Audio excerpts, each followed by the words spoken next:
Bring in Governor Mike Huckabee this morning to weigh in on today's big stories. And nice to see you, Governor.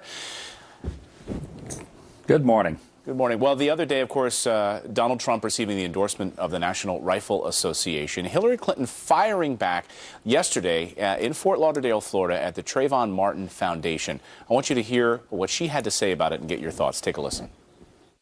Now, we know the gun lobby is powerful. I believe it's the most powerful lobby in Washington.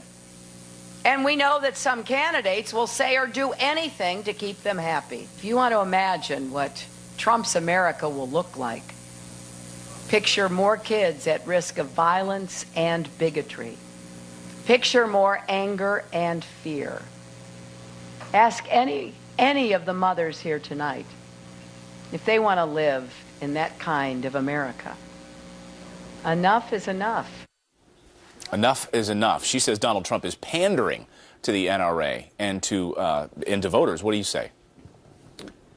You know, I hope that she's right about something she just said, that the gun lobby is the most powerful lobby, because if so, she won't be the next president, and that'll be a reason to get on our knees and thank God. This is a person who would take away our ability to defend ourselves. She is surrounded by people who are armed and has been for most all of her adult life, going back into the 1970s. That's the last time that she was not accompanied by somebody who was armed and ready to protect her. But most Americans don't have that opportunity. They have to take care of themselves. And Hillary would take away the ability of a typical American citizen from defending themselves, their homes, and their families.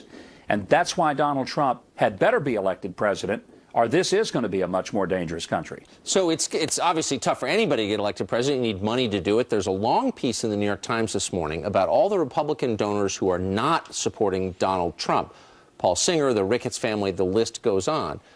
A, are you surprised by this? And B, does it matter? I'm not surprised, and frankly, it's refreshing. Look, the donor class has long totally directed the political class, and it's the working class who has taken the gut punch. For once, Donald Trump has basically thumbed his nose at the donor class all through the primary and said, guys, I'm not going to need you. I'm going to self-fund. Having an independent president who is not completely embedded into the hands and minds of the donor class would be refreshing. Now, he's got a lot of donors who are coming aboard, but I don't think these are the donors who have an expectation that they're going to get something in return. These are people who truly are just patriotic. The kind of donors who are sitting aside are the ones who didn't get what they want, and if they can't pay for play, they're not going to play. Good. We need to get rid of them. They need to get out of the system because they're the ones who have helped screw it up. So it sounds like you think the donors that will come forward are the ones that aren't saying, I'll scratch your back if you'll scratch my back. I want our viewers to take a look at these numbers, though. It's not just the money. The spending for Clinton, though, was at $182 million, and Donald Trump just under $60 million. But the staff, the employees, Clinton has 732 employees, and Donald Trump has 70. He's brought on Paul Manafort. Corey Lewandowski is saying, I'm still the campaign manager and leading the campaign, but we're going to continue bringing people on. How much do they need to beef things up to be able to compete in a general election? Well, I think it's pretty evident that they've done a really amazing job. I think a lot of people would like to see the American government look a lot more like Donald Trump's campaign than Hillary Clinton's campaign. Bloated, overblown, and still losing. She may get the nomination, but she's having to fight Bernie every day. Donald Trump has destroyed everybody on the stage, including me, and he did it by not even spending much money. He's got a very lean and mean operation. That's refreshing in politics. I think it bodes well for Donald Trump's election. Yeah. I still will make this prediction. He will beat Hillary Clinton, and he will do it handily.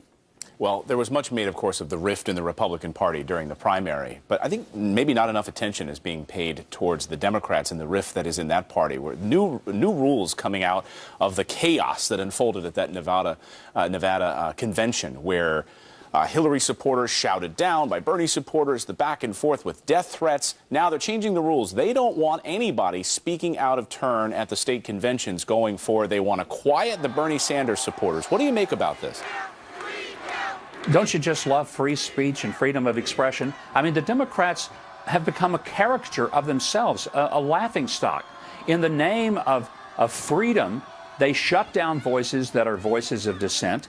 They want political correctness. And now they want to control people's emotions. What's next? This is another reason not to vote for Hillary and the Democrats, because Americans really can't function with that much control by somebody else who want to tell them what to think, what to say, and now even how they have to feel about it. But do you see the irony here, Governor? So on college campuses, a conservative stands up to speak and is shouted down, and liberals applaud. Yeah.